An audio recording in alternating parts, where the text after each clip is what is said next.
native migrator, or maybe even an invader into the realm. Welcome, for I am your host, the Millennium Mailman, here today. Giving you guys and pals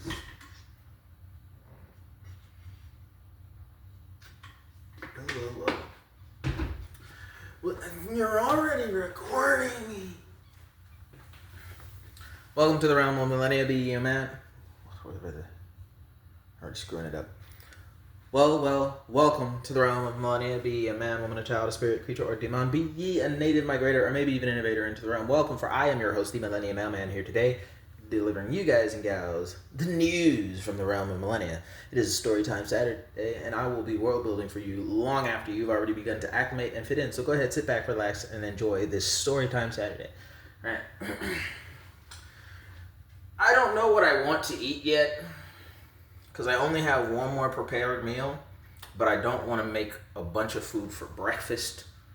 So I want to leave that one prepared meal for like later. So I'm going to scavenge the fridges and the deep freezer for something I can make real quick for this one-time meal.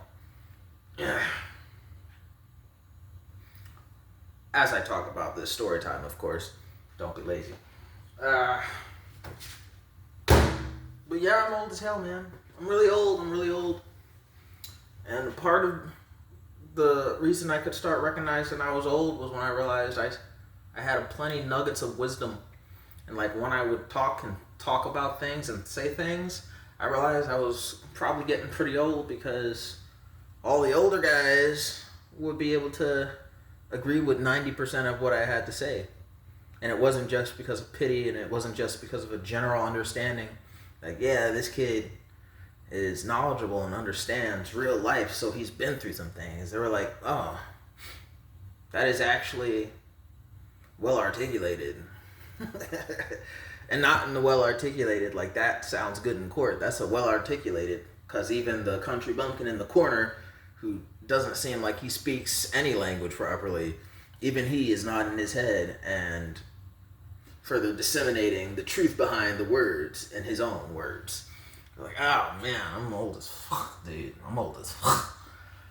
Right? And I've had to reuse this one, which just goes to show you I'm so old. I had nuggets of wisdom that I'm cycling through for different generations of people, and it makes me happy to recognize my truth is being shared and disseminated with other people. But at the same time, how old do you gotta be to where you gotta explain yourself and the wisdom you got to not one generation, but the generation after them too? It's like, God dang, dude, old as fuck. I'm old as fuck. Right? I'm old. I don't always look like it. Different angles, you might not be able to see I'm fat. I might look kind of skinny. I think I did here. But if I go to the side, you can see just how much blubber and beer gut I got. So let's look at it. Right? I'm old. I stopped growing up, so I decided to grow out, get my spare tire in my later years, because in my younger years, I needed to grow up as much as possible. Right? But anywho, I digress. The one that I started to reuse was that commentary, that nugget of wisdom about how the world is really centered around being competent and capable, right? And depending on the type of person you are, your personality, your functionality, and what you're best at, that determines where you get put anywhere you are. Be it company, be it friendships and stuff. If you think of life as a business and that's something you're dedicated to being, how competent and capable you are determine every aspect of where you would place yourself in life. Say you're a musician, but you got a corporate office job, right? What you're most capable of doing and how competent you are at that job and being knowledgeable about the things pertaining to that job is where you look like there. and your capability and your competence as a musician, a part of your band, be you solo or be you as a collective. If you're the most capable and competent person in that band, guess what? Capable and competent make the best managers. If you have capability and competence, you are one of the best managers, right? If you are strictly competent, you are the most competent person in any room, guess what? You're the leader of that room. Whether everyone understands and knows it or not, you are the leader. Because you need that great foresight in order to be that person who leads everything, right? If you don't have competence, but you are always the most capable of any and everything, you are the most trustworthy of workers. You are the glue that holds everything together, because everything most certainly would fall apart or be less reliable because you, the most capable, are not there. It will take longer. Things will suck without you, right? So I've had to reuse that one. Where competence specifically is a really hard one to express and explain to people, right? Because you can't just look at someone and tell that they're competent without delving into stereotypes. He's got glasses, he must be smart. Nah, not all the time, not all the time. So, it's just those nuggets of wisdom, right? And I've had to reuse that. I've had to tell it to some kids, to a place I was doing some temporary work for. And then I think the first time I used it was at I don't want to call it shipyard, it wasn't. Just a construction site, right? Where, I'll just say shipyard, right? So I came to the shipyard and people see me all the time. They know me as being capable, right? Everyone a part of the military understands that. Everyone from the military looks at me and sees that, right? And then there was like an I'm not greatest with words. There was like an inter-business corporation thing going on, so we needed civilian sector people to work on something, and they would work on it off base, and then we would bring it onto base as necessary. So we would also have transporters in order to get it on base, right? But the work and like the bigger things were effectively outsourced because we just didn't have enough like certified and capable people to do the job by ourselves, on ourselves, and still make it within the time period that we needed the equipment, right? So we outsourced part of it, and I was one of the few people who would go back and forth, right? Everyone on base already knows I'm competent and capable. My capability was being shown from my, not altruism, from my dedication and initiative. That's the word I was looking for. I take initiative in things, right? I wasn't taking initiative on this project because other people are getting paid for this project. You guys are paid by the hour, whatever contract stipulates. I get paid the same thing no matter how much I do, as long as I do my job. So,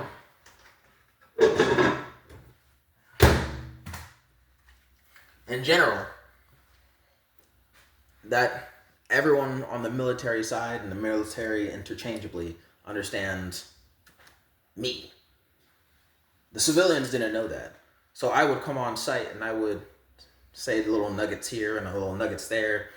And it all came to a head when a lot of people wanted to question my competence because they felt like I was infringing upon them. Little did they know I'm more competent and capable than all of you, right? So at the time, it came to a head when I was recommending some safety nuggets from personal experience and whatnot, and they're like, hey, I don't know how old you think you are or what you think you know about this, but this is my job and I've been doing it for this long and this everything, right? So I need you to cool it down and shut out. And then, long story short, he got hurt. I put him in his place and saved not only his life, but his battle buddy's life, because they did a stupid that would have been fixed had they just listened to me, right?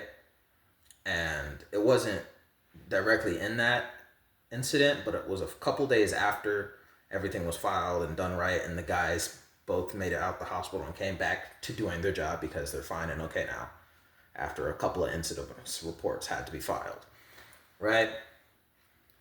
So I had to express, well,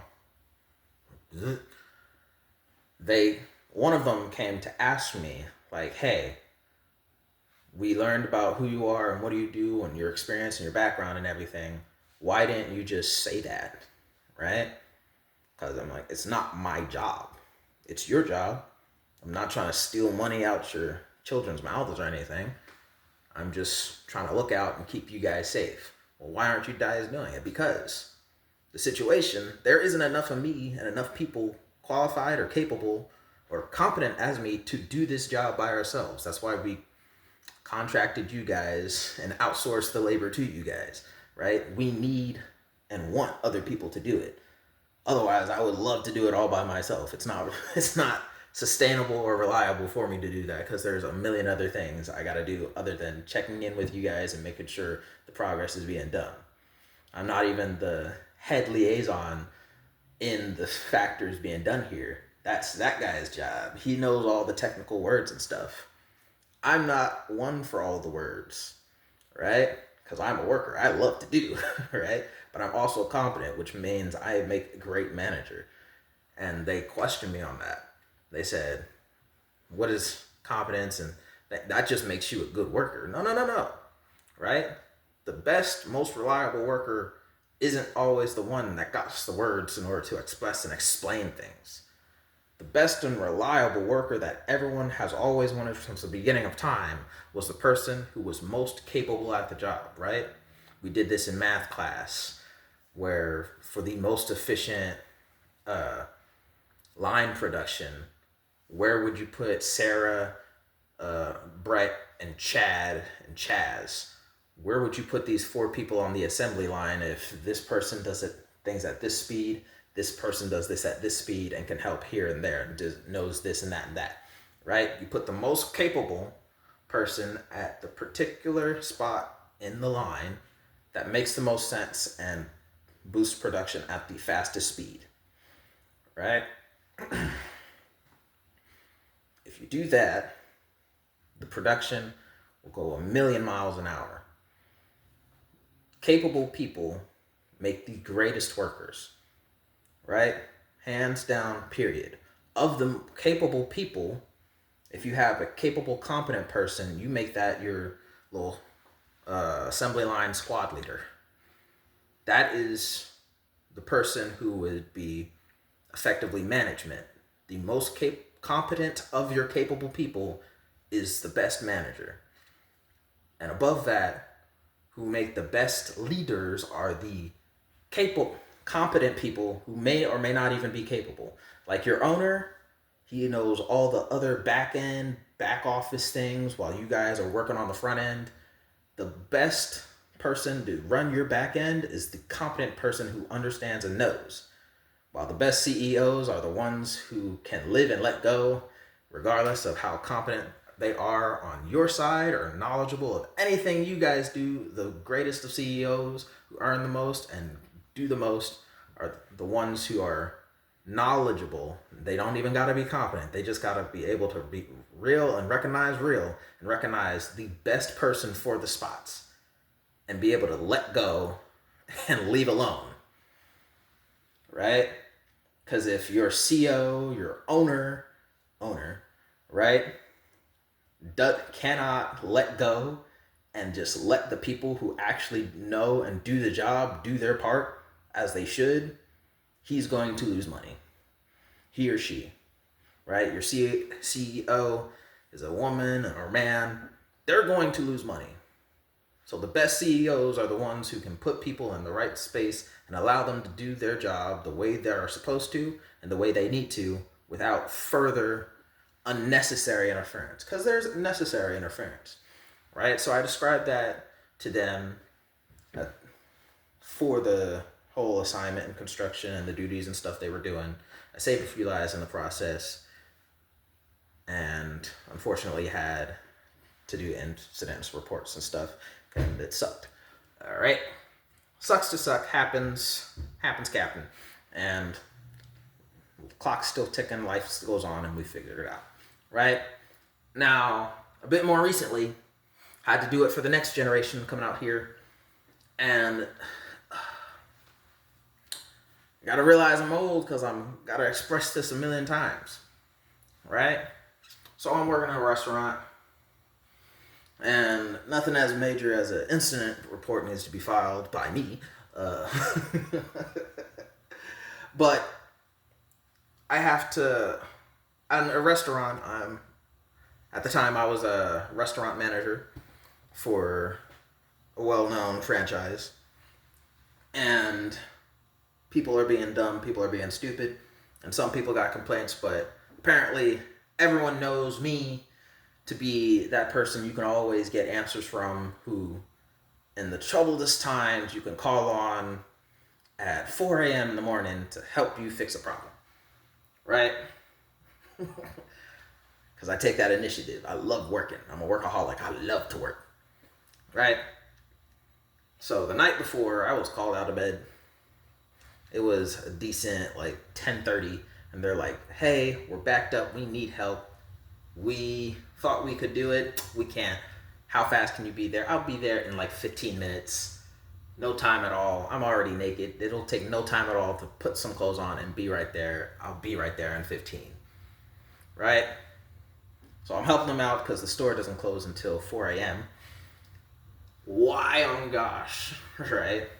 But hey, so I go out there, help them out, help them clean out the store, and we get through the nighttime rush period where everyone leaving the bars, including the drunks who are still going to manage to drive their way home all alone, or in a party of people trying to be impressive, like, I could drive with my eyes closed and no one will die, right? Those kind of people coming out the bars who might actually make a big incident.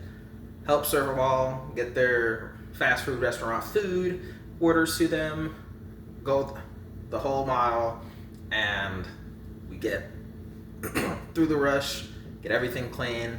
Actually, surprisingly, no complaints that night. No complaints, so I'm proud of it. But there were other incidents that, hey, I digress. Right? We get through the night, and as we're cleaning up, sending a few people home and getting the building clean, mopped up, top down, clean up, scrape up, put the food away, prep the kitchen for the next morning because the store opens in 4 hours. By the time we're done. And 4 hours after we're done, it'll be starting right back up, right? So, all in all, we get through, and basically the entire staff, to include the management levels above me, the ones who called me in, right? They're like, how do you know when and how to do this? Because I was moving the kitchen around the moment I got there. I'm like, I don't like where you're at. You go there, you go there, you go there, you go there. I don't care what the placements map said. All of you are going to go to these spots. I'm going to be right here and in between these spots, or I'm going home. Right? So the person above me who called me in, like, hey, we need help, we need you, please come in as fast as you can. They're like, how do you always know to do it? I've been doing this for years, and we probably could have done everything without you had I known how you mapped out the kitchen and got everyone to the places they were at. I could have probably did it myself if I knew that was how I needed to do. How do you do that? right? And I've had to instill yet again this nugget of wisdom. Like, hey, the best workers for like the efficient assembly line is the most capable person. Put the most capable people for the job and the task in the position that makes sense for them. Everything and everyone else, the person who should be in charge and the leader of whatever line, whatever segment, is the most competent of those capable people where you got them. Right? Competent and capable will make best managers. Right? And after that, the most competent person needs to be effectively your CEO. Right? So this particular restaurant, it had 3 lanes of assembly lines. Each lane can afford 3 or 4 people on it. And then there's always the singular cashier doing orders for 2 of the lanes at a time. So let's just say these 2 lanes are the drive-through, those 2 lanes are the front counter, and all the lines are stocked and going. So I have 10 people on the assembly lines, I got the 3 managers, I got 2 cashiers, and then I got the CEO who called me in like, hey, we need help us out. Along with some janitorial, dishwashers, busboys, and whatnot.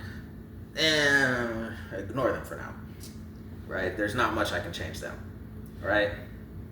So what I did was I was like, hey, competent people, get to your zones as accordance to what I know you to be capable of, get to where I just told you to be, and start doing the job again, right? Before I leave that station, I make sure, hey, out of these people in this area, you're the person second and double checking, you're the most competent of capable people in this assembly line. You are the one to make sure, hey, if I'm not here overseeing you, you gotta be overseeing each of you, all right? And that makes for the best efficiency and effectiveness of the particular teams. And me, being the most capable and competent of the capable, competent people I have in charge, all I have to do in order to stay on top of things is be in charge of them and look after my managers, right? Mini managers, checking over the just worker bees, and then you have me, manager, managing the managers, and making sure things flow, and then I have my CEO, who may not have been the most capable and competent person, but they are the most knowledgeable person who definitely needs to be there for particular things or in case of emergency, right? They are not capable of the most capable person in the kitchen, unfortunately, because of their age and disability or whatever, right? But they are the most knowledgeable, and they're the person with all the codes and all the this and all of that. They got what they need in order to, like, the most egregious of emergencies. There wasn't any of that. It was just a speed issue tonight, right? So we fixed the problem, and this knowledgeable person was observing me and just following basic instructions and looking over, and is finally able to do their job that they better specialize in the back of the house, doing back of the house stuff, not on the floor, right? But they were doing their best. Their best is not the same thing as the most capable and competent people, because their best is the knowledge and the competency, right? If you want to put her on the floor with the most capable people, she's going to slow that line down, right? She is going to slow that line down if you put the most competent person in the most capable person's position, unfortunately, right? Because there are other ways to do it. So I digressed again, but as we were cleaning up, she asked me, and then everyone who's still left here cleaning up tries to slow down and cup their ears out to hear, because they want to know. Like, hey, if I know what he knows, maybe I can move up in management and get a higher pay salary, right? I can get a better pay, better position, or something. I want to know what makes him awesome and special. And I articulate it the same way I did there, right? Capable people, best workers ever. Capable, competent people, best managers ever. Competent of most competent people, the most competent of competent people, best leaders of leaders you could find. Right? Best, most capable people, best of the worker bees.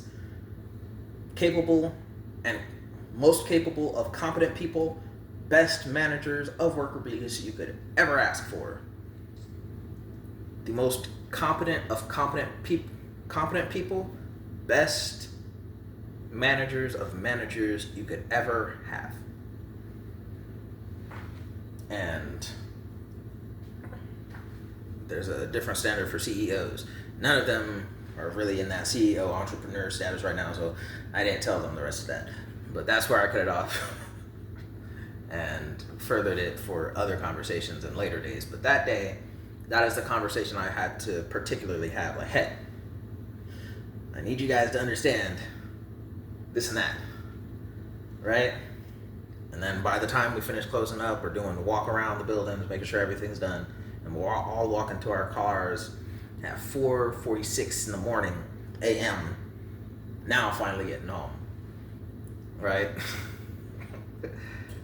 A few of them are like, dude, you old as hell.